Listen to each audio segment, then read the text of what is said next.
नमस्कार दोस्तों। सुभाष घई साहब जो बॉलीवुड के शोमैन कहे जाते हैं, उन्होंने बॉलीवुड की बड़ी तबीयत से पोल खोली है और एक एक बात ऐसी खोल कर रख दी है कि उसके बाद बॉलीवुड को अब अपना मुंह कहीं छिपाना पड़ेगा, क्योंकि सुभाष घई जो बोल रहे हैं उसको सुनने के बाद आपकी आंखों में अगर जरा सी भी शर्म होगी तो आपकी आंखें नीची हो जाएंगी, और खासकर तब जबकि आप उस इंडस्ट्री के बारे में सच सुन रहे हो जो इस इंडस्ट्री से आपकी पहचान है, जिससे आपकी रोजी रोटी चलती है। सुभाष घई का इंटरव्यू हमने देखा कोमल नाहटा जी के साथ, ये शायद एक आध हफ्ते पहले आया है। मैंने और रवि जी ने आपस में चर्चा की और आज हम दोनों अपनी बातचीत के दौरान उसी इंटरव्यू में सुभाष घई साहब ने जो सच बोला है, जो बहुत ही कड़वा सच बोला है, उसके आधार पर हम एनालिसिस करने की कोशिश करेंगे कि इस समय जो बॉलीवुड अपनी दुर्दशा को झेल रहा है, असल में उसके जिम्मेदार कौन लोग हैं और कौन वो लोग हैं जो बॉलीवुड की इस खराब हालत के जनक कहे जा सकते हैं, जिन्होंने जन्म दिया है। बहुत बहुत स्वागत है रवि जी आपका। शुक्रिया उज्जवल जी, आपका भी स्वागत है इस बातचीत में। मुझे याद है कि आपने भी देखा, मैंने भी, हमने भी, पहली बात हमें समझ में आई जो बड़ी अच्छे से समझाई है सुभाष जी ने। उन्होंने ये कहा कि भाई पहले जब मैं फिल्म बनाता था तो मान लीजिए 100 रुपए की अगर फिल्म है तो 100 रुपए की फिल्म में हम 10 से 15 रुपए ही एक्टर्स पर, हीरो हीरोइन पर खर्च करते थे। बाकी 85 रुपया यानी 85% हम फिल्म पर खर्च करते थे, यानी क्रू पर खर्च करते थे, लोकेशन पर खर्च करते थे, फिल्म के लिए जो भी प्रॉप्स चाहिए, लोकेशन चाहिए, जो कुछ भी चाहिए फिल्म के लिए, जो बाकी जो फिल्म की डिमांड होती थी उस पर हम खर्च करते थे। लेकिन आज जमाना ऐसा आ चुका है कि आज अगर 100 रुपए की फिल्म बनती है तो 70 रुपया, 70% उसके एक्टर्स लेकर जाते हैं, और वो खर्च जो 85% में होता था वो 30% में सिमट कर रह गया है। यानी हमने फिल्म पर जो एक्चुअल खर्च है वो लगभग 1/3 कर दिया है। तो जहां एक तरफ फिल्मों का बजट बढ़ा, रुपए की कीमत गिरी, फिल्मों का बजट बढ़ा, चीजें महंगी हुई, लेकिन उसके साथ जो उसमें एक्टर का परसेंटेज है वो बढ़ गया, सितारों को मिलने वाली फीस मोटी हो गई, और उस मोटी फीस के बोझ तले आज बॉलीवुड की कमर टूट चुकी है और बॉलीवुड इंडस्ट्री जो है अपनी कमर तुड़वाकर एक कोने में बैठी हुई है। करण जौहर जैसे लोग अपनी अपनी कंपनी का आधा हिस्सा दूसरों को बेच रहे हैं और किसी तरह अपना घाटा पूरा करने की कोशिश में है, लेकिन जो कमर टूटने की वजह है उसको अभी भी एड्रेस नहीं किया गया है। यह सुभाष घई साहब का कहना था। आप कैसे देखते हैं रवि जी इसको? बिल्कुल उज्जवल जी, जो आपने बातें कही वो तो घई साहब ने कही हैं। ये इंटरव्यू हमारे लिए क्यों इम्पोर्टेंट है, क्यों हम इसके ऊपर डिस्कस कर रहे हैं, मैं सबसे पहले इसके बारे में कहना चाहूंगा। दरअसल एक लंबे अरसे के बाद, और मतलब हाल फिलहाल के सालों में तो शायद सुभाष घई अकेले इस फिल्म इंडस्ट्री के प्रोड्यूसर, राइटर, डायरेक्टर हैं जिन्होंने ईमानदारी से, इतनी ईमानदारी से बॉलीवुड के बारे में, बॉलीवुड का जो आज का कल्चर है उसके बारे में बातें की। उन्होंने बहुत ईमानदारी से कहा कि जिस तरह से बॉलीवुड का वर्क कल्चर बदला पिछले 20 सालों में, मैंने फिल्म बनाना जो है मेरे मन से उतर गया, मैंने अपने आप को जो है बैकग्राउंड में डाल दिया, पीछे डाल दिया, मैंने फिल्में बनाना जो है जो बतौर डायरेक्टर वो मैंने बंद कर दिया। इतनी ईमानदारी से एक आदमी का स्वीकार करना, जिसको की फिल्म इंडस्ट्री का शोमैन कहा जाता था राज कपूर के बाद में, वो कह रहा है कि जिस तरह का माहौल यहाँ पर बन गया कॉरपोरेट्स के आने के बाद, खास तौर पर जिस तरह से सिनेमा जो है बनाया जा रहा था वो बदला, उसका मैकेनिज्म बदला, उसका मैथमेटिक्स बदला, उसने इतना निराश किया जो लोग सचमुच सिनेमा से प्यार करते थे। यहाँ सिनेमा से प्यार करने की बात है, घई साहब ने भी कहा ये चीज कि भाई लगता ही नहीं था जब इन नए लोगों के साथ में, जो ये लोग नए तरह से सिनेमा बनाने का एक नया ढांचा तैयार कर रहे थे, कि ये सिनेमा को प्यार करते हैं। लग रहा था कि ये सिनेमा को पूरी तरह से बिजनेस में बदलने आए हैं, और बल्कि बदल दिया है। तो बोले सिनेमा से प्यार करना अलग चीज है और सिनेमा का बिजनेस करना अलग बात है। ये बिल्कुल इन दोनों बातों के बीच में ये भी है कि सिनेमा जो है उससे आप प्यार करते हैं कला की तरह, और वो बिजनेस भी, बीच के रास्ते पर चीजें चल रही थी। लेकिन पिछले 20 सालों में जिस तरह से पूरा एक नया तौर तरीका आया काम करने का, उसने सिनेमा को एक तरीके से उसके धीरे धीरे जो प्राण खींचना शुरू कर दिए, आज उसको मरने की हालत में लाकर छोड़ा है। तो इसलिए जितनी इंपॉर्टेंट बातें सुभाष घई साहब ने इस इंटरव्यू में कही हैं, उतनी किसी एक इंटरव्यू में किसी इंपॉर्टेंट पर्सन के द्वारा बॉलीवुड के इससे पहले नहीं कही गई थी। तो इसलिए मुझे लगता है कि ये बॉलीवुड को लेकर जो है, बॉलीवुड के पिछले 20 सालों के वर्क कल्चर को लेकर जो बड़े बड़े बदलाव आए उनको लेकर जिस तरह की बातें सुभाष घई ने, एक बड़ी पर्सनैलिटी ने एक ही जगह पर बोली है, वो शायद रेयर है और इसलिए ये इंटरव्यू इंपॉर्टेंट है। जिन्होंने नहीं सुना हो तो हम कहेंगे कि उनको ये इंटरव्यू जो कोमल नाटा साहब के जो यूट्यूब चैनल है गेम चेंजर, उस पर आया है, जरूर देखना सुनना चाहिए, अगर आप फिल्म इंडस्ट्री से जुड़े हैं तब भी, वरना अगर आप सिनेमा को प्यार करते हैं तब। ये बहुत इंपॉर्टेंट इंटरव्यू। देखिए, यहां पर एक और बात समझनी होगी कि उन्होंने ये भी कहा कि पहले हम किसी कलाकार को साइन करने जाते थे तो इसलिए जाते थे कि भाई उस रोल के लिए वो सूटेबल है।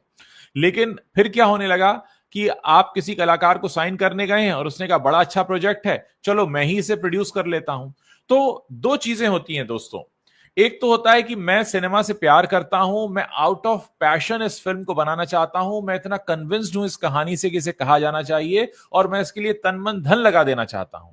और एक होता है कि यार बड़ा अच्छा प्रोजेक्ट है, हम इस पे पैसा लगा देते हैं। तो आपका जब पैशन नहीं होता, आप सिर्फ उसको एक पैसे वाले प्रोजेक्ट की तरह डील करने लगते हैं और इसलिए क्योंकि आप स्टार हैं, एक्टर हैं, क्योंकि आपके पीछे की जेब में पैसा पड़ा है, आप निकाल के फेंक सकते हैं, इसलिए आप कहते हैं चलो मैं बना लेता हूं। तो फिर आप ये सोचिए कि आप कितने सारे कॉम्प्रोमाइज करते हैं। फिल्म बनाना एक टीम वर्क है और फिल्म बनाना टीम वर्क इसलिए भी है क्योंकि इस फिल्म बनाने की विधा ऐसी है कि कोई भी एक अकेला व्यक्ति ऐसा नहीं है जो सब कर ले।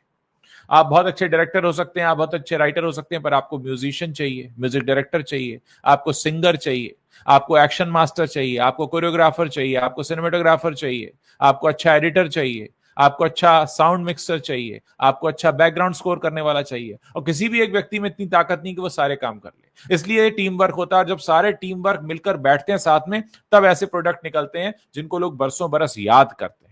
एक गाना भी जब पहले रिकॉर्ड होता था तो 100 पीस ऑर्केस्ट्रा लगता था। किशोर दा के जमाने की बात कर रहा हूं मैं, आर डी बर्मन के जमाने की बात कर रहा हूं। इतने सारे लोग एक साथ जब बैठकर उस संगीत को बनाते थे तो वो संगीत बनता था जिसको आज हम 60 साल बाद, 70 साल बाद भी सुनकर कहते हैं कि वाह क्या गाना बनाया है उस जमाने में, जबकि रीटेक के अलावा और कोई ऑप्शन नहीं होता था। एक छोटा सा उदाहरण दे रहा हूं आपको। सुभाष घई साहब इसमें ये कहते हैं कि आज इस पूरे फिल्म इंडस्ट्री को पैसा गवर्न करने लगा है।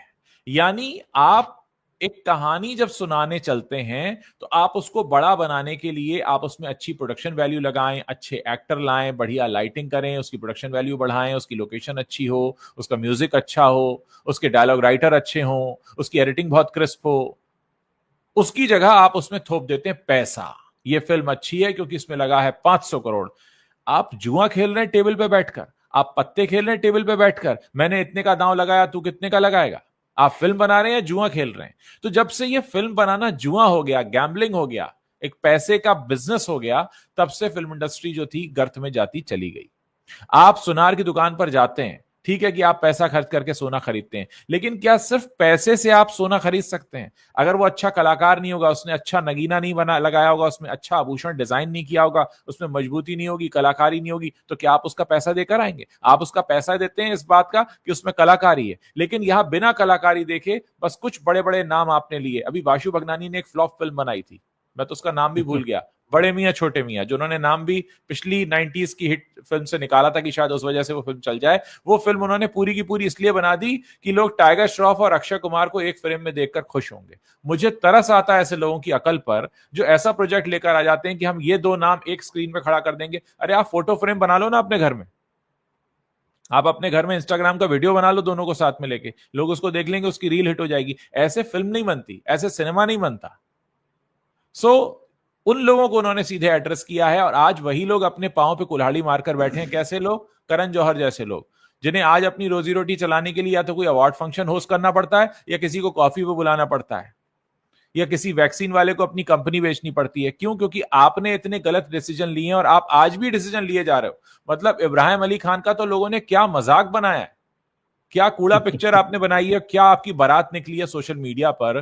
पिंकी रोशन तक ने लिख दिया आपके इंडस्ट्री के लोगों ने कि आप कर क्या रहे हो, और आप जाकर दूसरी जगह रोना रोते हो कि जी मैंने पैसे ज्यादा दे दिए, नेपोकिट तो उतनी ओपनिंग नहीं लाते हैं। तो आपको किसने लिख कर दिया था? डॉक्टर साहब ने पर्चे पे लिख के दिया था कि आप नेपोकिट्स को लॉन्च करना। तो करण जौहर जैसे लोगों को उन्होंने सीधा निशाने पर लिया कि भाई तुम कर क्या रहे हो,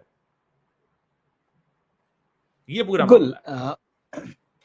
देखिए, सुभाष घई साहब ने भले ही इस इंटरव्यू में किसी का नाम नहीं लिया है, मगर ये पूरे बॉलीवुड को उन्होंने एड्रेस किया है। सही बात तो यही है।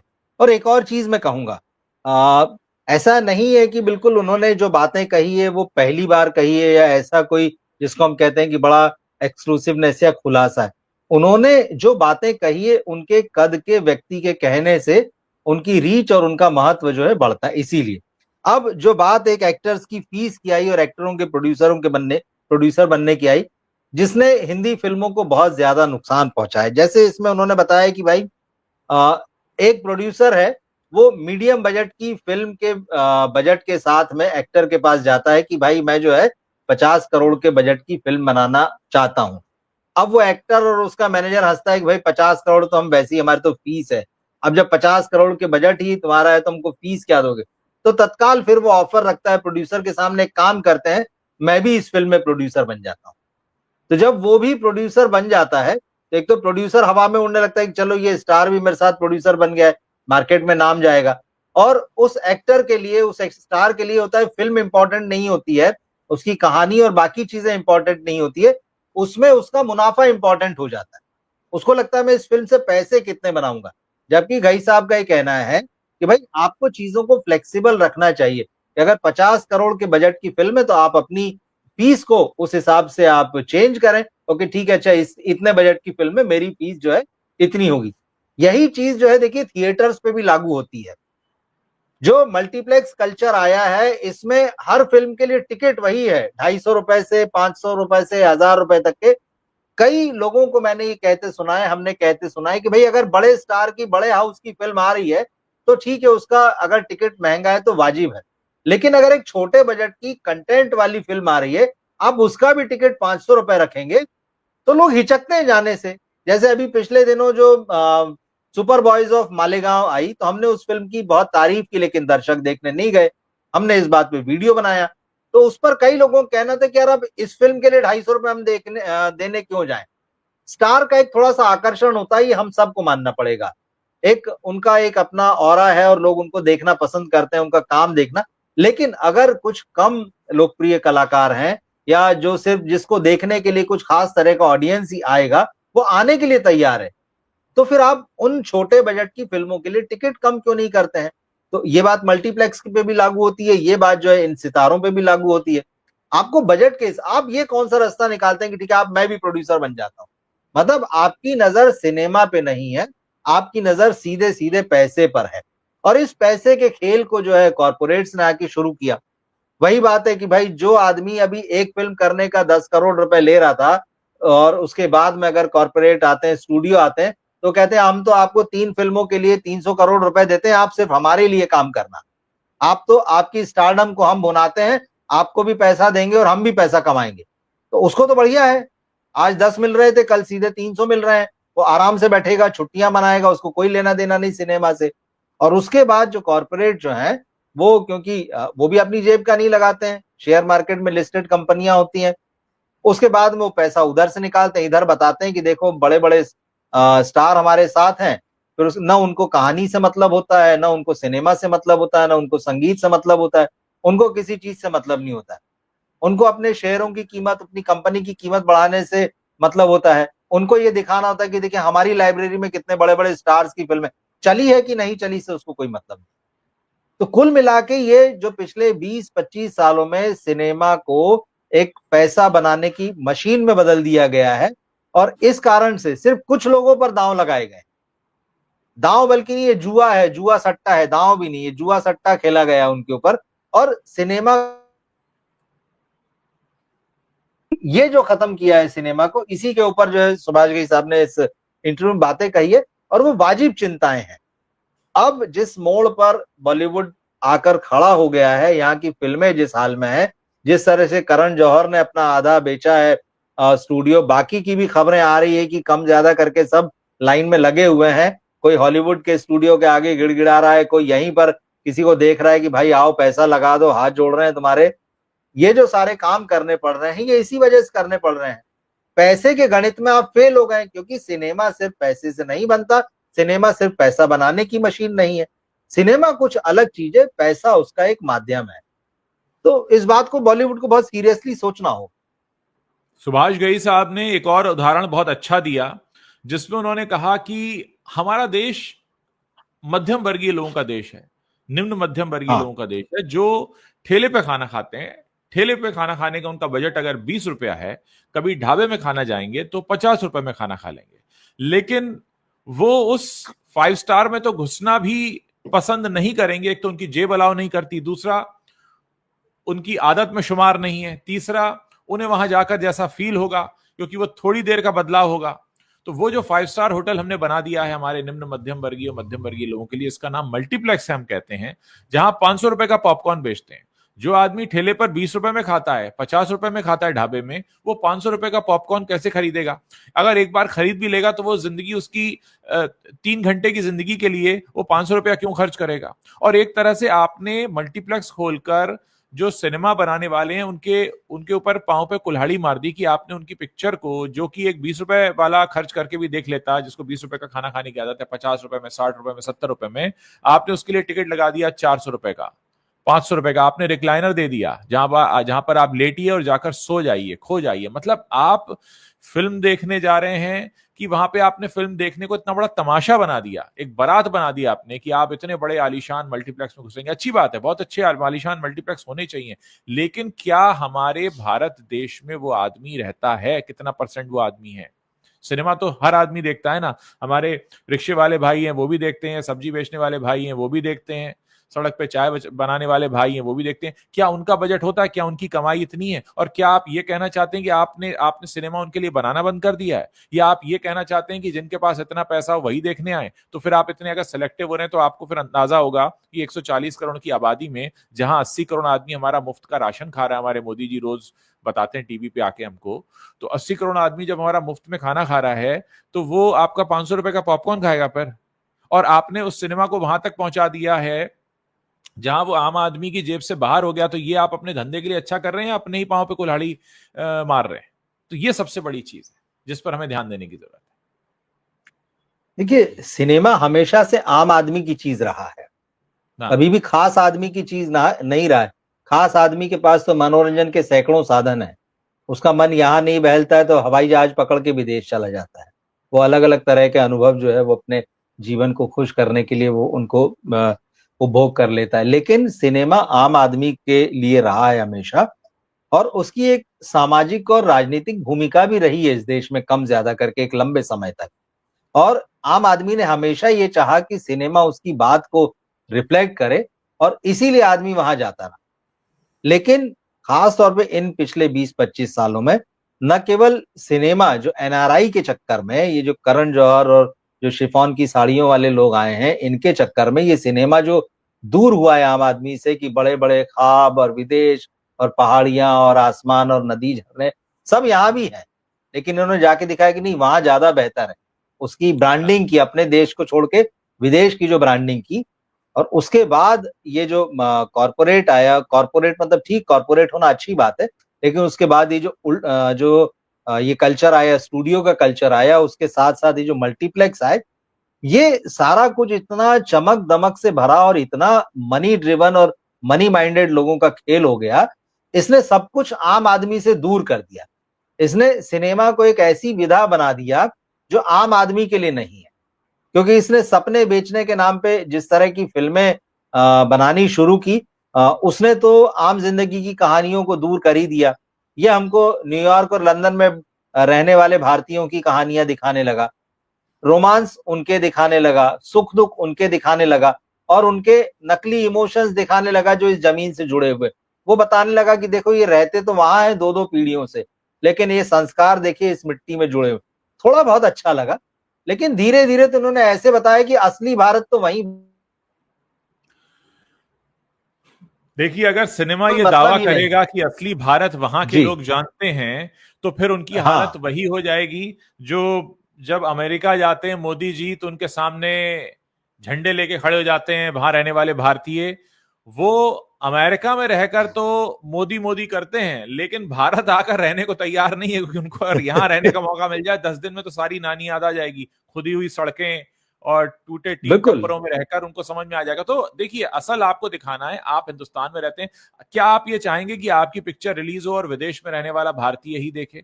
हमें हमारा उनसे कोई बैर नहीं है, लेकिन ज्यादा संख्या तो भारत में रहने वालों की है ना। आप उपजे कहां से हैं, कहानी कहां की दिखाएंगे?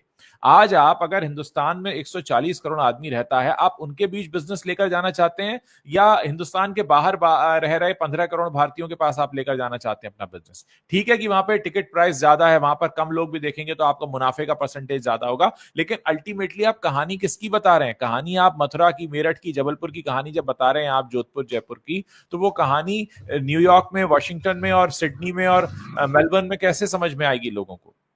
ठीक है, वो उनके लिए एक ये मौका हो सकता है कि हाँ, वो मेलबर्न में बैठकर मेरठ के बारे में कैसा सोचते हैं, या वो सिडनी में बैठकर जबलपुर के बारे में कैसा सोचते हैं, या वो नहीं गए तो अपने बच्चों को दिखा सकते हैं, देखो वहां का कल्चर ऐसा है। लेकिन हम सिनेमा इसलिए नहीं बना रहे हैं ना कि वो अपने विदेश में रह रहा भारतीय अपने बच्चों को ले जाकर हमारा कल्चर दिखाए। हम यहाँ पर एक पूरी पूरी इंडस्ट्री चला रहे हैं। इस सिनेमा में हमारे आम आदमी का दुख दर्द भी है। बच्चन साहब क्यों हिट हुए? बच्चन साहब का सिनेमा क्या था? बच्चन साहब का सिनेमा आम आदमी की कहानी थी। एंग्री यंग मैन क्या था? वो जो एक आम आदमी के अंदर गुस्सा था, उसको उन्होंने पर्दे पर उतारा और उस मध्यम वर्ग के आदमी ने रिलेट किया और ये कहा कि हाँ, ये है हमारी बात।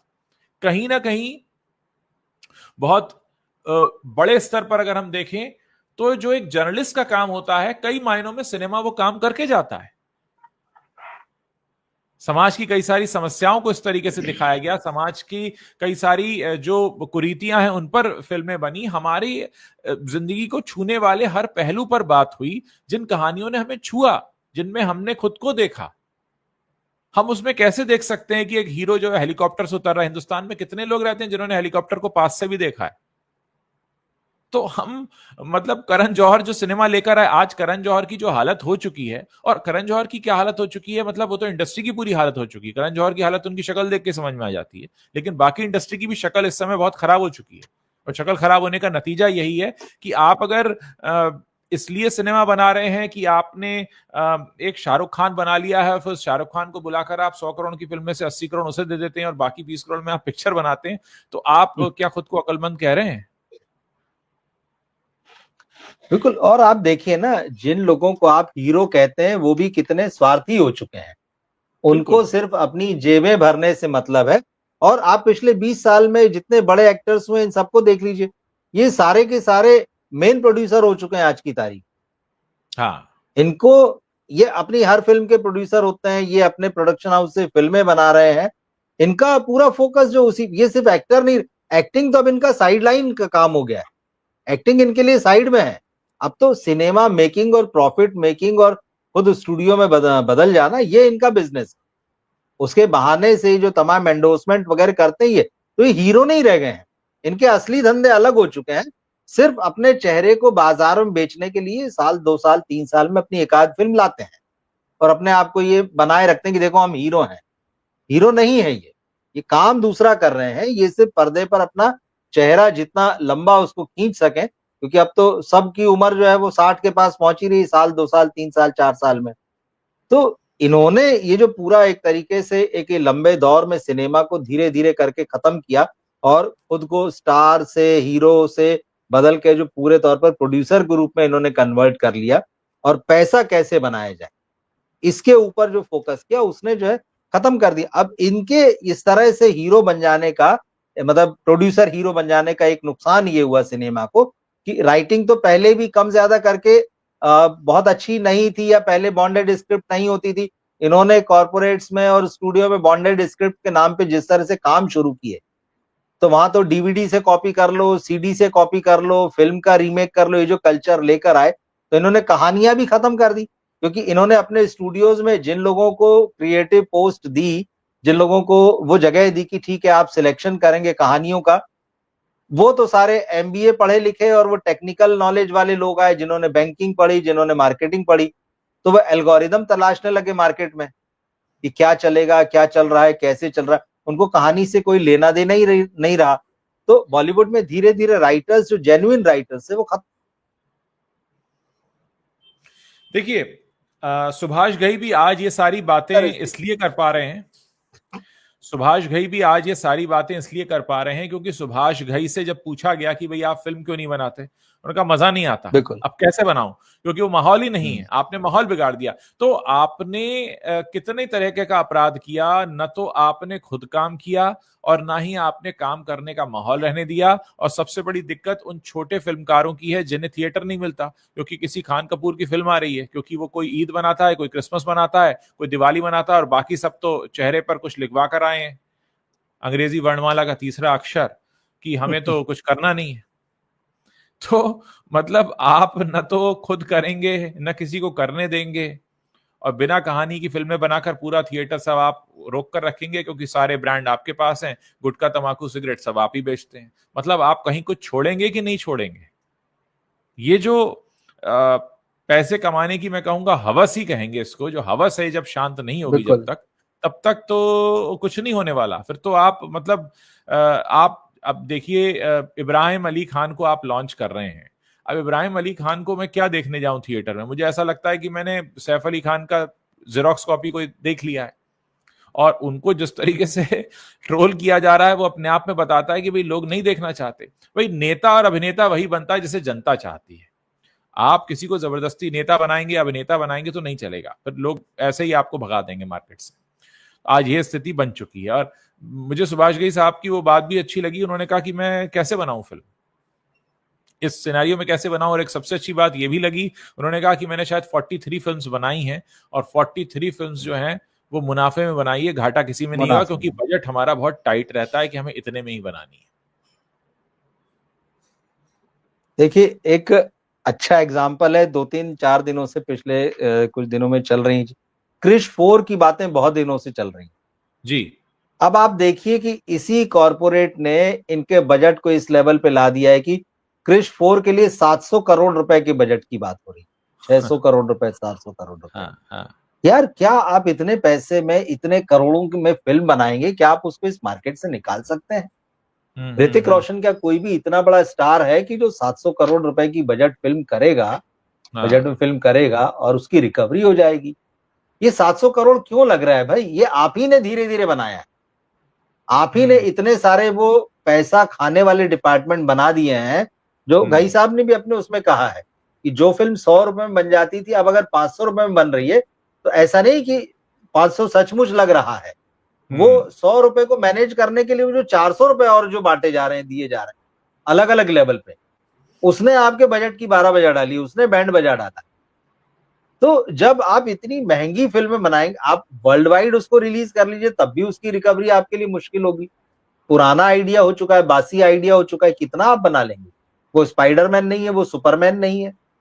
और वहां भी खूबसूरती ये है, जब हॉलीवुड फिल्में बनाता है स्पाइडरमैन, सुपरमैन, तो कुछ दशकों में उसके हीरो, उसके चेहरे बदल जाते हैं। लेकिन आपको तो एक ही आदमी को हीरो बना के रखना, उसका बाजार चलाना है। शायद उसके 60 साल के होने पे भी आप उसको कृषि बनाना चाहेंगे। तो ये जो चीजें हैं ना, ये लालच आ गया है। दरअसल सही बात तो यह है कि इस फिल्म इंडस्ट्री में वो हवस पैदा हो गई है, वो लालच पैदा हो गई है पैसे को लेकर। क्यों लगता है कि यार ये इजी मनी है? क्योंकि आपको करना क्या है? आपको सिर्फ अपना चेहरा बेचना है। आज की डेट में हम देख रहे हैं, जितने हीरो बुढ़ा गए हैं, उनकी जगह या तो बॉडी डबल काम कर रहे हैं, उनके डुप्लीकेट काम कर रहे हैं। ये सिर्फ क्लोजअप देने के लिए आते हैं, बाकी सारा एक्शन और बाकी सारा तामझाम जो है वो बॉडी डबल कर रहा है। ये सिर्फ चेहरा बेच रहे हैं। इन्होंने इजी से भी इजी मनी बना लिया है इसको। मुझे लगता है कि बहुत जल्द आमिर खान, सलमान खान और शाहरुख खान, इन तीनों के जीवन में वो समय आने वाला है जब लोग उनसे कहेंगे कि भाई बस हो गया, अब हीरो बनना बंद करो, कुछ और कर लो, बड़े भैया या पिताजी के रोल, अंकल के रोल, कोई तो रोल कर लो, अब तुम हीरो बनकर मत आना। मुझे लगता है कि ये उस दिन तक आना चाहेंगे जिस दिन तक पब्लिक जो है सीधे तौर पर ना नकार दे। और शाहरुख खान तो 4 साल घर बैठ चुके हैं, और घर बैठने के बाद लोगों ने उनको खूब सुनाया जब उन्होंने वो तंबाकू वाले ब्रांड का ऐड किया। अभी भी उनके घर पर एक नोटिस लगा हुआ है, उनको सफाई देनी ही है केसर वाले मामले पर। तो ये सारी बातों का जिक्र मैं इसलिए कर रहा हूं क्योंकि पैसे की हवस का जिक्र हुआ। तो पैसे की हवस का जब जिक्र होने लगता है तो फिर इन सारी बातों पर बात होने की एक कहते हैं ना नौबत आ जाती है कि आप इस पर बात जरूर करें। सबसे दुख की बात यह है कि क्योंकि आप एक इंडस्ट्री को ऑलमोस्ट रूल कर रहे हैं, गवर्न कर रहे हैं, तो आप उसमें मनमाने तरीके से अपने नियम चलाते हैं, कायदे कानून चलाते हैं, और हमारे देश का जो 140 करोड़ की जनता है वो मजबूर हो जाती है, उन्हें झक मारकर जो है आपका जो है सिनेमा देखना पड़ता है, क्योंकि आप ईद पर वही ला रहे हैं। अभी ईद पे सिकंदर आ रही है, उसका जो अभी तक जो कुछ भी हमने देखा है, गाना, होली वाला गाना तो बहुत ही बकवास था, मतलब सुपर बकवास मुझे लगा। मुझे नहीं पता लोगों का क्या रिएक्शन रहा है। मैं सोच रहा था उस पर अपना एक रिएक्शन वीडियो बनाऊं, लेकिन मुझे वो उसके काबिल भी नहीं लगा। तो उससे क्या था। सो अब सिकंदर का भी क्या होने वाला है। और जिस तरीके का, मतलब आप बताइए ना, आज की डेट में कोई ऐसी फिल्म बन रही है जिसका हम इंतजार कर रहे हैं कि साहब फला फिल्म कोई बन रही है, फिल्म हम उसका ऐसी इंतजार कर बिल्कुल। रहे हैं। ना कोई ट्रेलर ऐसा आता है जो एक्साइट करता है। कितने दुख की बात है ये कोई अच्छी बात नहीं है। हम तो चाहते हैं कि साल में 10 12 15 फिल्में ऐसी आए जिसके लिए लोग पागल हों, जिसके टिकट, अच्छा खैर ब्लैक का तो खैर अब जमाना ही चला गया, हो भी नहीं सकती ब्लैक, लेकिन ये स्तर तो आ जाए कि यार टिकट नहीं मिल रही है, अरे कौन सा शो खाली है, अरे मैं नहीं मिल रहा। वो नहीं होता कुछ भी। ऊपर ऊपर होता है हाउसफुल है, हाँ पर अंदर हाँ जाके हाँ देखने में पता चलता है खाली है। टेक्निकली तो हाँ अभी भी होता है। जो हाँ जो खुद का सीना फुलाए रखना चाहते हैं, गुब्बारा फुलाए रखना चाहते हैं, तो टेक्निकली तो वो साबित कर देते हैं कि देखो हाउसफुल है, सारे निशान लाल हो गए हैं, आप चेक कर लीजिए कंप्यूटर पे हाँ। अपने। तो वो तकनीकी रूप से हो रहा है, लेकिन हकीकत जो है वो सबको पता चल चुकी है। लेकिन बेशर्मी बहुत तगड़ी है भाई, ये तो मानना पड़ेगा। बेशरम लोग तो हैं ये, मतलब बेशरम। पूरी बेशर्मी के साथ डटे हुए हैं। और बात वही जो आप कह रहे हैं कि जब तक जनता इनको बोल नहीं देगी कि भाई आप हाँ जाओ, देखिए जाओ तो कह चुकी है जनता। शाहरुख हाँ खान अगर 4 साल घर बैठ के लौटे हैं तो कैसी फिल्मों से लौटे हैं, और कितनी मार्केटिंग और कितनी बंदर वाली उछल कूद की उन्होंने, तब जाके उनकी फिल्म चल पाई है। उनके आंकड़ों की हेराफेरी की बातें होती है, उनके जो टिकट जो खरीदे गए या जो कॉर्पोरेट बुकिंग, वो सारी चीजें हो रही। किसी ने कोई ये मानने को राजी नहीं कि जो ये फिगर दे रहे हैं वो ईमानदार फिगर है। तो आप सोचिए कितना उनको इस अपने आप को फिर से स्टेब्लिश करने के लिए लगा। आमिर खान को आप देखिए, आखिरी हाँ। फिल्म उनकी कब हिट हुई, आपको याद उनके नहीं? आप बचपन में, देखिए, क्योंकि उनके बचपन में। उनकी पिछली 2 फिल्में बड़ी भाई, उनकी ठग्स ऑफ हिंदुस्तान फ्लॉप हुई, उसके बाद में लाल सिंह चड्ढा। तो इसका मतलब नकारे जा चुके हैं ना। तो आखिरी बार एक्सेप्ट हाँ कब हुए थे? एक हाँ दशक से ज्यादा हो रहा है, एक दशक के आसपास, शायद 2016 में, क्योंकि 2018 में शायद लाल सिंह चड्ढा जो थी, वो ठग्स ऑफ हिंदुस्तान, और फिर 2022 23 22 की बात है शायद, जी। तो उसमें ये वाली फिल्म लाल सिंह चड्ढा। सलमान खान ने आखिरी हिट कब दी? जब से ये लास्ट हिट के बाद से आप सोच लीजिए कि इनको नकार दिया है। एक एक दशक हो रहा है। अक्षय कुमार की फिल्में देख लीजिए, लगातार फ्लॉप आ रही। कब से आ रही? कोरोना के दौर से लगातार जो है, उसके भी पहले उन्होंने कभी अपनी आखिरी हिट फिल्म दी थी। अजय देवगन का हाल देख लीजिए कितना बुरा है। इक्का दुक्का कोई तुक्के में अगर चल पड़ी तो चल पड़ी, वो लगातार फ्लॉप दे रहे हैं। ऋतिक सिंघम रोशन की पिछली, ये जो आई थी हाँ, अभी, सिंघम रिटर्न्स थी शायद, जिसमें बहुत सिंघम सारे चेहरे रिटर्न्स थे। थी, हाँ हाँ, बिल्कुल बिल्कुल। इतनी बुरी मतलब रि- फ्लॉप हुई है वो, कितना बड़ा तमाचा है बिल्कुल। रोहित शेट्टी और अजय देवगन के ऊपर। ऋतिक रोशन की पिछली 2 फिल्मों का हाल देख लीजिए। मतलब जब से इनकी आखिरी फिल्म आई जो हिट दी है, उसके बाद से आप मान के चलिए कि इनको रिजेक्ट कर दिया गया है। हम्म। सबको 8 8 10 10 साल हो रहे हैं, जनता रिजेक्ट कर रही है। लेकिन सिर्फ आप अपने पैसे के दम पर, और जो आपका नेटवर्किंग है, जो कि ताकत का या क्रिएटिविटी का नहीं, बेशर्मी का नेटवर्किंग है।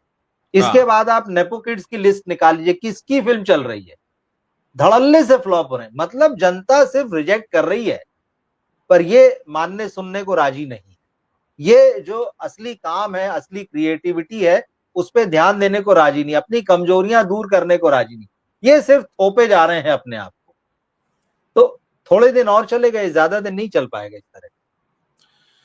मुझे लगता है कि अभी भी अगर सबक नहीं सीखा है, आपको जब नकार दिया जाता है, जब आपके चेहरे के ऊपर आपको नो बोल दिया जाता है, जब आपको कहा जाता है आप जाइए, आप नहीं चाहिए, आप पसंद नहीं है, हम आपको नहीं देखना चाहते, ये कितना बड़ा तिरस्कार है एक कलाकार होने के नाते। या होता क्या है कि एक कलाकार होने के नाते तो ये अपमान है, लेकिन अगर आप बहुत श्रूड बिजनेसमैन हैं तो आप फिर बेशर्मों की तरह टिके रहते हैं। तो हमारे जितने भी हीरोज हैं वो इस समय एक बेशरम बिजनेसमैन की तरह टिके हुए हैं कि हमको तो अपना माल बेचना है, चाहे जिस भाव बिके, जितना बिके, जो जो कुछ हो।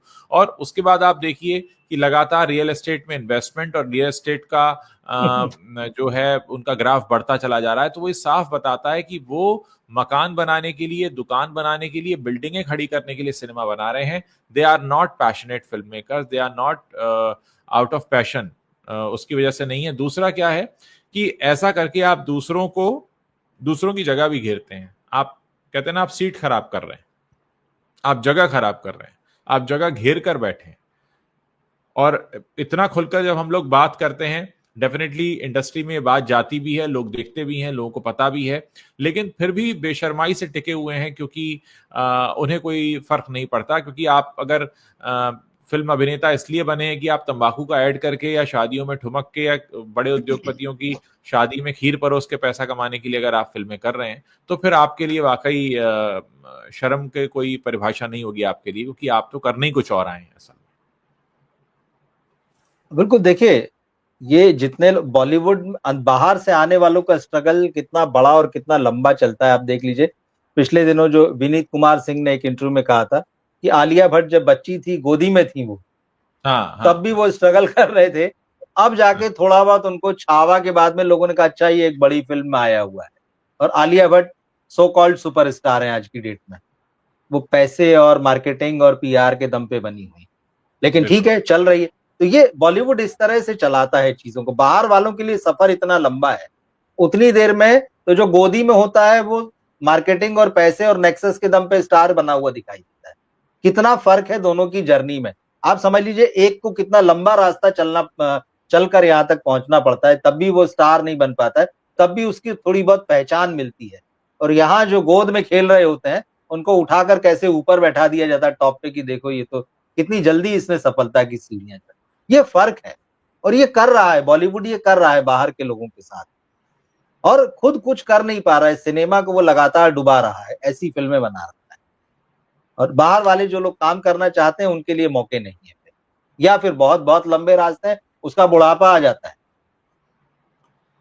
नहीं, बिल्कुल, ये बहस बहुत जरूरी भी है और ये बहुत अच्छी बात है। मैं धन्यवाद देना चाहूंगा सुभाष घई साहब का, क्योंकि इंडस्ट्री में लगभग 5 से भी ज्यादा दशकों से वो हैं और फिल्में बनाते रहे हैं। उनका अपना खुद का इंस्टीट्यूट भी है, अपने आप में एक वो चलता फिरता इंस्टीट्यूशन भी है और उनका इंस्टीट्यूशन भी है। दोनों ही बातें हैं, वो खुद भी इंस्टीट्यूशन है और उनका एक इंस्टीट्यूशन है भी। तो उन जैसे लोगों का ये बात कहना बहुत जरूरी हो जाता है। और क्योंकि आज उन्होंने ये बात कही, हमने अपने कार्यक्रम में उस बात को फिर से उठाया, क्योंकि हम इसको समझते हैं, इस दर्द को समझते हैं, इस बात को समझते हैं। और दबे लफ्जों में तो करण जौहर और फराह खान जैसे लोग, जो कि इस के जिम्मेदार भी माने जा सकते हैं, क्योंकि उन्होंने ही ये चलन शुरू किया, वही इस चीज को लेकर आए, उन्होंने ही पांव पे कुल्हाड़ी मारी, जिसकी वजह से आज जो इंडस्ट्री का इतना बुरा हाल है। तो मुझे लगता है कि इन लोगों को इंडस्ट्री से माफी भी मांगनी चाहिए हाथ जोड़कर, कि हमने गलत चलन शुरू किया और हम इतने गैर जिम्मेदार थे कि हमने ये काम किया है। और उसके बाद अब आज देखिए, फराह खान जो है वो यूट्यूब चैनल पर खाना बना रही हैं।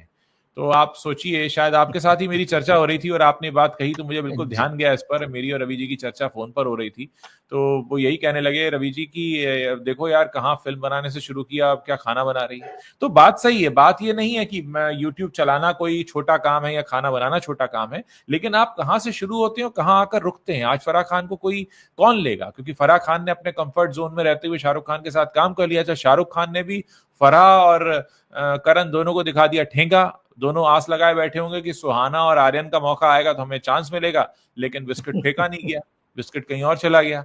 तो ये है, तो हाल है, मतलब श्रूडनेस का तो ये हाल है। तो क्या करें फिर इसमें। देखिए, इस इंडस्ट्री में कोई किसी का सगा नहीं है, सीधी सी बात है। और ऐसा कोई नहीं है जिसको इन्होंने ठगा नहीं है। तो पूरा मामला यही है, जब जिसको मौका मिल जाता है वो ठग लेता है। ठीक है, मुझे लगता है कि हमारी ये बातचीत तो चलती रहेगी। अगर दर्शक कुछ सवाल पूछना चाहें या अपनी बात कहना चाहें तो कह सकते हैं, हम उनके सवालों को या उनके बातों को भी लेना चाहेंगे। बीच बीच में कुछ लोग हैं जो कमेंट लिख रहे हैं। अरुण कुमार लिखते हैं, सुशांत सिंह राजपूत जैसे बहुत से लोगों ने कुर्बानी दी है, उसका हिसाब होना है। कमेंट ये भी आ रहा है, बॉलीवुड में तानाशाही है। करण जौहर, आदि चोपड़ा, फराह खान जैसों ने ही बॉलीवुड को बिल्कुल एलीट बना दिया है और बैंड्रा और जुहू की कहानियों को बढ़ावा दिया है। बिल्कुल सिनेमा एनालिसिस आप बिल्कुल सही लिख रहे हैं। आप हालांकि अमेरिका में रहते हैं, लेकिन आप पूरा अंदाजा रखते हैं कि किस तरीके का माहौल है यहाँ पर बॉम्बे में फिल्म इंडस्ट्री में। एक और दर्शक हैं वो लिख रहे हैं, Bollywood has become unattractive because there are hundreds of better ways of recreation, Bollywood doesn't find its name in this list. हाँ, बहुत बहुत बड़ा तमाचा है ये, असल में बहुत बड़ा तमाचा है गाल पर। और एक हमारे दर्शक ये भी लिख रहे हैं कि Alia Bhatt is no good actor. OTT channels भी बड़ी वजह है फिल्मों की बर्बादी का। एक दर्शक लिखते हैं कि मनोज कुमार, सुभाष घई, धर्मेंद्र जी बुजुर्ग हो गए, लेकिन अगर आज भी फिल्म निर्देशन करें तो लाइन लग जाएगी देखने वालों की। क्योंकि देखिए, नया पुराना कुछ नहीं होता, एक विजन होता है। अगर आपके अंदर अपनी कहानी को दिखाने का विजन है, और लोग बोल रहे हैं कि अगर लोग जागरूक हो रहे हैं तो खाना बनाना क्या, टॉयलेट भी साफ करना पड़ेगा। अब ये लोगों के अपने अपने लॉजिक्स हैं। बिल्कुल ये सवाल पूछ रहे हैं, मेरा सवाल दोनों से, क्या अमिताभ बच्चन, राजेश खन्ना, खान के बाद कोई सुपरस्टार आ सकता है? सुपरस्टार क्या होता है? मैं, रवि जी आप जवाब दीजिएगा, लेकिन मेरे जो इमीडिएट क्या होता है सुपरस्टार? सुपरस्टार क्या? इस बात को लेके मैंने पिछले दिन अपना एक शो किया था डॉक्टर कुमार गणेश के साथ में, हमने उस बात की थी, बहुत अच्छी बात। सुपरस्टार वो होता है जो अपने समय को प्रभावित करता है, उसके हिसाब से कहानियां गढ़ी जाती, उसके हिसाब से पूरा एटमॉस्फेयर तैयार किया जाता, उसको लोग उसी की तरह से देखना पसंद करते हैं। वो अपनी, जैसे एंग्री यंग मैन अगर अमिताभ बच्चन है तो वो वैसे ही देखना पसंद करते हैं। राजेश खन्ना का एक स्टाइल था वो उसी में। लेकिन खान जो तीनों नाम लिए, हालांकि ये भी सुपरस्टार तो नहीं है, मैं कहूंगा ये दो ही हैं। सही बात तो यही है, इन्होंने तो बहुत सारे एक्सपेरिमेंट किए और चलते चले गए, मौके मिले, रास्ते बने, लेकिन वो अमिताभ बच्चन और राजेश खन्ना, उसके बाद ऐसा कोई मुझे लगता नहीं है। देखिए, नहीं आया। एग्जैक्टली। हाँ, अभी तो खान तिकड़ी है करके लोगों ने बोलना शुरू कर दिया, अच्छी खान तिकड़ी करके, तो थोड़ा सा इसकी उम्र जो है बढ़ गई। अगर आप अलग अलग करके देखें तो इतने सारे फेलियर्स हैं इनके नाम पे, अगर आप इनकी फिल्मोग्राफी निकाल लें तो आप हैरान रहेंगे। नितेश मलानी लिख रहे हैं, अक्षय कुमार की सिस्टर की डॉटर बॉलीवुड में आ रही है। अरे भाई, उनके ड्राइवर की डॉटर, पड़ोसी की डॉटर, सब आएंगे, सबको आने दो, लेकिन चलेंगी नहीं चलेंगी इसकी गारंटी कौन लेगा? क्योंकि अभिषेक बच्चन नाम के एक शख्स हैं जो नहीं चले हैं फिल्म इंडस्ट्री में। वो 25 साल से तो हर बार लॉन्च होते हैं, वो हर साल लॉन्च होते हैं और अगले 25 सालों तक लॉन्च होते रहेंगे। मतलब मुझे बड़ा दुख होता है अभिषेक बच्चन को देखकर। शायद वो कुछ बहुत अच्छा कर सकते थे अपने जीवन में, लेकिन उन्हें करने नहीं दिया गया, क्योंकि आप एक्टिंग करिए, भले आप अच्छे एक्टर नहीं। वो तो है। देखिए, क्या बोलूं, मतलब अभी जो उनकी फिल्म रिलीज हुई है अमेजन प्राइम पर, बी हैप्पी, अब वो इतनी खराब फिल्म है, उसमें कुछ भी नहीं है।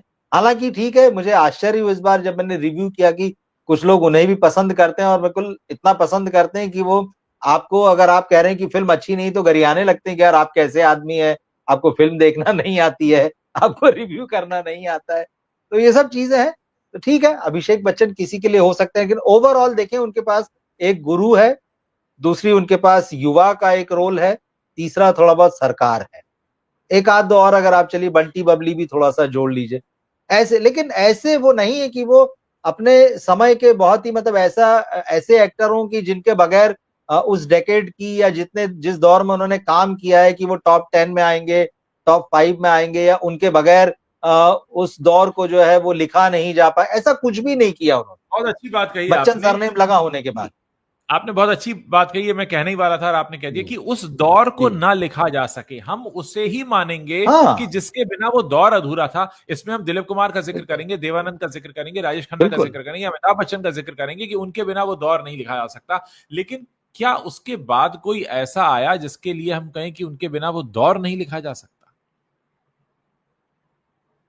नहीं, राजेश खन्ना के बाद कोई नाम ऐसा नहीं लगता। पिछले 25 साल लिखेंगे, चलिए आप शाहरुख भी लिख लेंगे उसमें, और आमिर लिख लेंगे, थोड़ा बहुत सलमान भी एक पॉपुलैरिटी के उसमें लिख लेंगे, लेकिन ये उसके बाद ऐसा कुछ नहीं है। अक्षय कुमार, अजय देवगन, ऋतिक रोशन को आप नहीं रखें। हाँ बिल्कुल, ये सब 91 से पहले आए हैं। तो ये ऐसे, और अभिषेक की बात चली, बहुत सारे लोग हैं ऐसे, आए और चले गए, आए और चले गए, क्योंकि उनके साथ जो है कोई खास परिवार था, कोई जान पहचान थी, कोई नाम था, कोई सरनेम था, वो चलते रहे।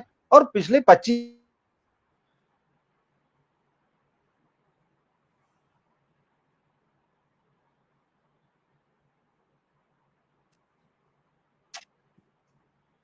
माफ कीजिएगा, बीच में डिस्कनेक्ट हो गया था। जी जी पिछले हाँ। 25 आप कह रहे थे, पिछले 25।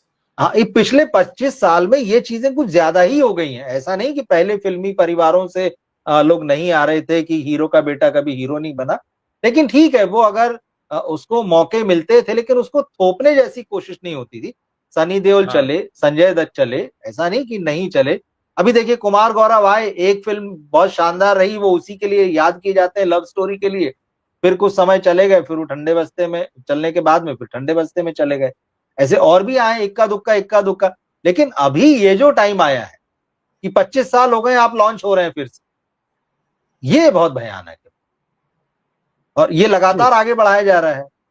ट्रू और ट्रू। पिछले 5-10 सालों में तो देख लीजिए कि मतलब फ्लैग बियरर हो गए, मतलब इसके लिए मतलब एक महोदय खड़े ही हो गए कि मैं तो यही करूंगा और कुछ करूंगा ही नहीं, मैं क्योंकि तो मैं इनके कर बच्चों सकता को हूँ, ही लॉन्च करता रहूंगा, मैं कर सकता हूँ क्योंकि मैं कर क्योंकि। सकता तो ये बेशर्मी की थोड़ी सीमा होना चाहिए, मतलब कि कहीं तो आपकी नजर झुके भाई, कहीं तो आपको एहसास हो कि मैं कर क्या रहा हूं, मेरी जिम्मेदारी है, मैं जिस इंडस्ट्री से कमा रहा हूं, हूँ। जो जनता मुझे प्यार दे रही है, जिसने इस इंडस्ट्री को बनाया है, आपके पिताजी ने नहीं बनाया है, हजारों लाखों लोगों ने अपना खून पसीना लगाया है, तब आज आपको ये सब इंडस्ट्री बनी। दिखाई देती है। एग्जैक्टली। आप अपने पापा के नाम का बैनर बस नहीं चिपका सकते कि मेरे पिताजी ने बनाया है, कि मैंने बनाया है, कि मेरी फैमिली ने बनाया है। आपके बहुत पिताजी सारे भी एक लोग लगे, हिस्सा हैं। आपके पिताजी भी नहीं हिस्सा थे, होते अगर इंडस्ट्री हिस्सा नहीं होती बिल्कुल। तो। हाँ, वो भी नहीं होते।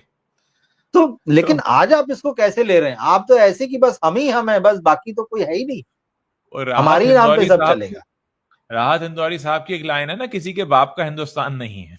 तो बिल्कुल किसी हाँ, के थोड़ी बाप है, का बॉलीवुड नहीं है बिल्कुल। ये। आप सब उसके हिस्से हैं। तो मतलब जरा शीश झुकाकर, हाथ जोड़कर और गलतियां मानकर उसको समझिए। और आप हमें धन्यवाद भी दे सकते हैं, क्योंकि आज के दौर में जहां कोई हिम्मत नहीं करता आपके सामने इतने कड़वे और खरे सच बोलने की, हम खरा सच बोलते हैं, क्योंकि ना हमें आपका इंटरव्यू चाहिए, ना हमें आपके साथ फोटो खिंचाना है, ना हमें आपसे कुछ भी किसी चीज की चाहत है। हम बस ये चाहते हैं कि हमारे देश की जो फिल्म इंडस्ट्री है वो दर्शकों के लिए अच्छा कंटेंट बनाती रहे, किसी में गुरूर ना हो, घमंड ना हो इस बात को लेकर कि हम नहीं तो कोई नहीं। ऐसा कोई नहीं है। न जाने कितने आए और कितने चले गए। कहते हैं ना कि ये दुनिया जो सही। है हर रोज किसी को खो देती है, लेकिन हर सुबह वैसी ही होती है जैसी पिछली सुबह थी, और कहीं उससे बेहतर होती है। तो किसी के जाने से कुछ नहीं होता, किसी के आने से कुछ नहीं होता। जिंदगी और दुनिया ये चलती रहती है। ऐसे में आप अपना, जो आपको मौका मिला है, दायित्व मिला है, जो आपको क्षेत्र मिला है कुछ करने का, उसमें करके जाइए, अपने जन्म को सुकारत कीजिए। और यूं बेवजह गंदगी ना बढ़ाइए कि आपके जाने के बाद या जाने से पहले ही लोग कहें कि भैया ये आदमी कौन आया था जो इतनी गड़बड़ी कर गया यहाँ पर। तो ये कहना बहुत जरूरी होता है। और ये वही लोग कह सकते हैं जिन्हें आपसे कुछ पाने की चाहत नहीं होगी। वरना आज जो मीडिया है, मेन स्ट्रीम चैनल है, वो आपके पीछे बूम ही लेके घूमते हैं कि आप हमें इंटरव्यू दे दो। तो वो आपको क्या ही सच बताएंगे? तो सच तो आपको वो बताएगा जो आपको कभी कॉल नहीं करेगा और आपको दूर बैठकर बताएगा कि भाई ये आपके हित की बात है। तो ये करना बहुत जरूरी है, असल में ये काम बहुत इंपॉर्टेंट है। देखिए मीडिया को तो इन्होंने खुद ही खत्म कर दिया है ना, सीधी सी बात है। हाँ हाँ हाँ। उसकी पूरी एक अलग कहानी जिसका हमने पहले जिक्र किया है, और अब तो वो भी जी। एक्सपोज हो चुकी है। अल जजीरा ने जिस तरह से हफ्ता 10 दिन पहले जो पूरी रिपोर्ट छापी है, तो मैं तो हाँ, ये भी कहीं पढ़ रहा था कि उसका पार्ट 2 भी आने वाला है, तो उसमें बिल्कुल कुछ आना और चाहिए। धमाकेदार नामों के खुलासे होने वाले हैं। क्योंकि भैया हाँ उन्होंने हाँ कई महीनों तक उस पर अगर काम किया तो एक उसमें नहीं खत्म होगी। तो ये हाँ। भी आज मैं देख रहा था कहीं कि उसका पार्ट 2 भी आने वाला है। अब देखिए पार्ट 2 आता है तो उसमें क्या क्या होगा। तो इन्होंने कुल मिला के जो है इंडस्ट्री को भी खत्म किया, जर्नलिज्म को खत्म किया। सिनेमा जैसी खूबसूरत चीज जिसमें कि सारे आर्ट्स आके मिल जाते हैं, हर तरह का बेहतरीन आर्टिस्ट जो है उसकी जगह यहाँ पर है, आपने उसको उसको उस पे मतलब कब्जा कर लिया, मोनोपोली कर ली। और घटिया घटिया लोगों को, अपने जान पहचान के या अपने भाई भतीजे जिन्हें कुछ नहीं आता है, आप देखिए कैसे सिनेमा का संगीत मार दिया। जिस हिंदी हाँ। सिनेमा का इतिहास आप सिर्फ उसके गानों से लिख सकते हैं, सिर्फ हिंदी सिने संगीत जो है वो आपको हिंदी सिनेमा का इतिहास बता सकता है, आपने उसको खत्म कर दिया सिर्फ इसलिए कि पैसों की वजह से। मतलब आप उसमें हम्म। मतलब जो है, जो भी उसमें आपने करप्शन किया है, जो कुछ भी उसमें 2-3 कंपनियां शामिल हैं, जो लोग भी नए आए हैं उसमें, जिन्होंने विरासत में जो उनको मिला उसको पूरा करप्ट करके जो है जिस तरह से म्यूजिक की हत्या कर दी और अपने अपने स्टूडियो बना लिए, खड़े कर दिया, एम्पायर बोले खड़ा कर दिया। अरे उस एम्पायर के नीचे कितनी कब्रें आपने बना दी, कितनों को दफन कर दिया, पूरे संगीत को आपने दफन कर दिया भाई उसके नीचे। तो यस, ऐसी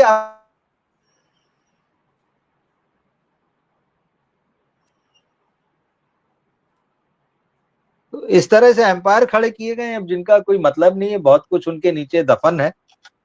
सोचना चाहिए और नए सिरे से शुरुआत करने की जरूरत है। तो सुभाष घई साहब ने जो इंटरव्यू दिया, मुझे लगता है पूरी इंडस्ट्री में सब लोगों को सुनना चाहिए, जो नए हैं, जो पुराने हैं, जो बहुत ऊंचे हुए देख रहे हैं खुद को कि जिन्हें लग रहा है कि हम बहुत ऊंचाई पे बैठे हैं, जो नीचे हैं, सबको देखना, सुनना, समझना चाहिए और रास्ता निकालना चाहिए, तभी चीजें बन पाएंगी और बच पाएंगी। दोस्तों मैं आपसे यहाँ एक रिक्वेस्ट करना चाहता हूं कि हमारे प्लेटफॉर्म पर हम बॉलीवुड को लेकर तो बात करते ही रहते हैं। मैंने अभी बॉलीवुड के अलावा भी कुछ कंटेंट बनाना शुरू किया है और हमारी कोशिश है कि बॉलीवुड के अलावा भी हम कुछ बातें यहाँ पर करते रहें। अगर आप लोग उन वीडियोस को पसंद करते हैं तो उनके नीचे जरूर कमेंट कीजिए ताकि हमें आपका संदेश मिलता रहे और ये पता लगे कि क्या हमें और ऐसे कंटेंट बनाने चाहिए जो कि नॉन बॉलीवुड हैं, क्योंकि बॉलीवुड के लिए हमारा कंटेंट काफी देखा जाता है, लेकिन हमारी कोशिश है कि हम जो नॉन बॉलीवुड कंटेंट है उसको भी आपके बीच लेकर आए। बहुत सारे दर्शक मुझे अक्सर लिखते हैं अलग अलग टॉपिक्स पर वीडियो करने के लिए। आज भी हमने ऐसे कुछ टॉपिक्स कवर किए हैं जिनके बारे में दर्शकों से हमें रिक्वेस्ट मिली थी। आप प्लीज चैनल पर जरूर जाएं, देखें, पसंद आए तो उसे शेयर करें और हमें बताते रहें लगातार कि बॉलीवुड में किस तरह का कंटेंट आप देखना चाहते हैं और बॉलीवुड के अलावा आप किस तरह का कंटेंट देखना चाहते हैं। स्पेशल रिक्वेस्ट मैं आप लोगों से करूंगा कि जो नॉन बॉलीवुड कंटेंट है उसके नीचे कमेंट जरूर कीजिए ताकि हमें पता चले कि कितने दर्शक हैं जो उस कंटेंट को देख रहे हैं या उससे जरूरी जुड़े कोई सुझाव हैं, शिकायतें हैं, कुछ भी है वो आप उन वीडियोस के नीचे जरूर लिखें और बताएं। रवि जी आपका बहुत बहुत शुक्रिया, आपने समय निकाला और सुभाष घई की उस शुक्रिया उज्जवल परिचर्चा जी। पर आपने बहुत गहन विवेचनात्मक विश्लेषण किया जिसकी आज बहुत जरूरत है। और मुझे लगता है कि इंडस्ट्री में बहुत दूर तक ये बातें जा रही हैं जो हम लोग किया करते हैं रोजाना, और इसका लाभ देर सवेर जरूर इंडस्ट्री को भी मिलेगा और दर्शकों को भी मिलेगा जो कि अच्छे सिनेमा के लिए हमेशा इंतजार में रहते हैं। बहुत बहुत शुक्रिया आप सभी लोगों का जो हमसे जुड़े और इस वीडियो को आपने देखा। पसंद आया हो तो दोस्तों के साथ शेयर कीजिएगा, कमेंट करते रहिए, बताते रहिए आप लोग कहां से जुड़ रहे हैं और हमें हमेशा आपके साथ जुड़ना बहुत अच्छा लगता है। बहुत बहुत शुक्रिया, धन्यवाद, गुड नाइट। Good night.